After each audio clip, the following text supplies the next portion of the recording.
Good News Tuesday is about speaking to good things, and I'm choosing the lens of the good things of what this particular library and opera house has to offer, not necessarily the circumstances around it today, because the blessing really is the fact that we are talking across the country about this little place that most people didn't know was there. So the fact that we're no longer allowed to go is a problem.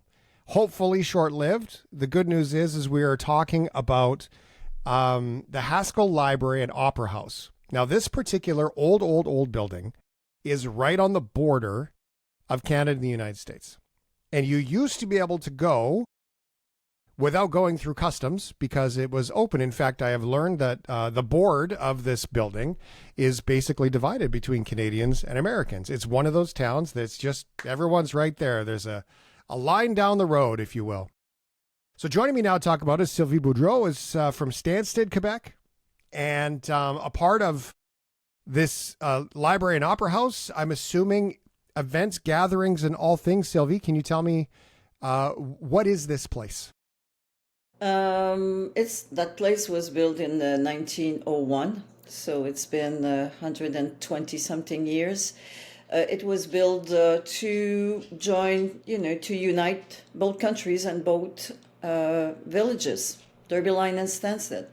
So Martha Stewart, the original Martha Stewart Haskell, built it intentionally on the border, on the line. So it's promoting books and culture. It's like there was opera, there's plays. Right now we have film. But everything was fine until Donald Trump decided that this was no longer fine. No. So explain to me how anybody would navigate this, because I'm assuming it's just open, like you could just go and walk in, whether you're on the Canadian side or the American side. There was no stopping you. So how do they stop anybody now? The problem, it's not a problem, but for years, for 100-something years, we use a sidewalk, so you could go walk 90 feet, and you were using the main entrance in the United States. There was no problems. At any point, the USBP or the RCMP could have asked you for your IDs or checked you or stuff like that. But 9/11 happened. After that, the COVID, and USBP, US are very concentrating a lot on closing the border, protecting the border. So everyone was crossing in the United States without being controlled. Mm-hmm. Yeah, okay. That's so. it. It's interesting because there is a proper border crossing in the town where, just like everybody else that's never been there, that we would recognize. Just you pull up, you do the thing, all of it.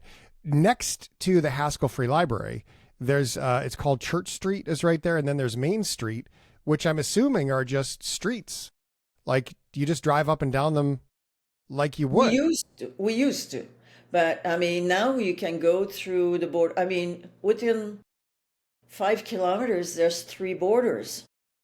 So it's pretty easy. So now what they want to do, it's if you want to use the US door, you need to go to the proper port of entry. And go through the proper border crossing. Yeah. But now we are using the emergency exit. That is in Canada, but I'm telling you, it's like not even 1 foot to the line of the United States. So it's very, very close. So but the line goes through the building. Have you painted a floor, like a line on the floor of the building, so you know when you're in America and when you're in Canada? Yes, there's a tape on the floor in the library and in the opera house where, if you're in Canada and the United States, even in the opera house, there's a seat, you can sit. Your butt is in the United States, your feet are in Canada. That's awesome. I think that's fantastic. My butt is in America. So I guess if you want to do an event with Canadians, they can come in, but they can't leave the building.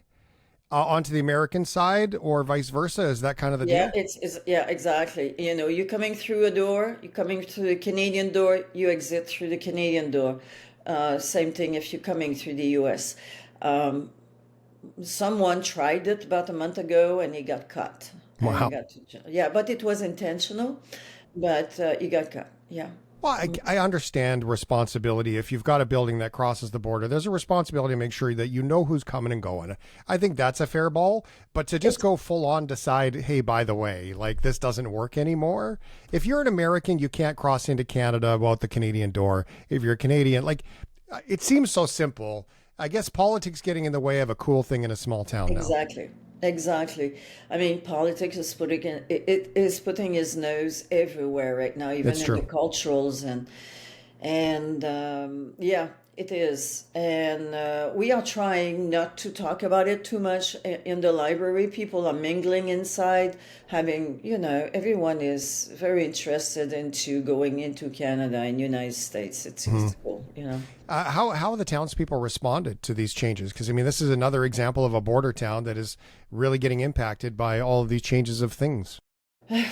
People are angry. People are in disbelief, and Americans are apologizing a lot. I mean, we receive emails and letters, and they always apologize.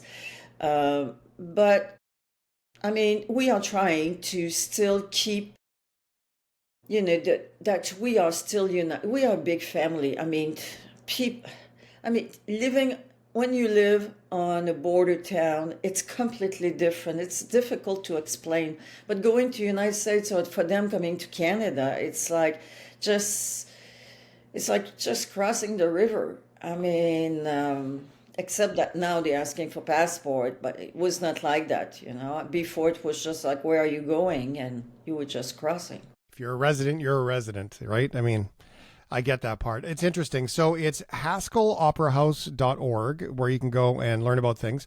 Yeah, There has been a fundraising campaign yeah, just for rebuilding. Like this is an old house. So there was some infrastructure fundraising, which you can still donate to, which seems to have done well. So at least that's a yes, benefit of all this is the awareness that people are helping, I'm assuming, with some donations out of the yes. consideration of everything that's happened.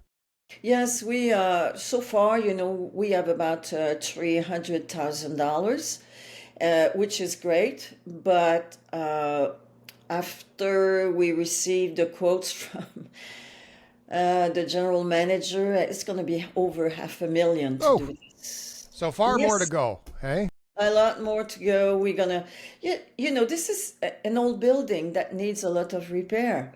And we had an assessment about 2 years ago, and there's over $3 million to repair and, you know, put the building in better shape. So it's an ongoing, we're going for grants, we're going for donations, and And then off we go. Well, so I'm trying to find the good in this. I realize it's wildly inconvenient. It seems so silly, but it has brought the profile up. So the Haskell Free Library in Opera House, give it a Google, check it out. The invitation is there to go learn about it and check it out. It's why we wanted to share the story, Sylvie, because I know there's a lot of people that volunteer and work hard there, and it's a really cool story out of Quebec into Vermont, and yeah, right there on the border. Look it up on Google Maps. It'll blow your mind. This line, exactly. yeah, that goes. That's what I Exactly. did to prepare. I looked it up on Google Maps. I was like, oh, it literally goes through like 2/3 of the house. It's wild. Thank you for being here. It's great to meet you. Great to meet you, Shane. Have a good Sylvie night. Boudreau is with the Haskell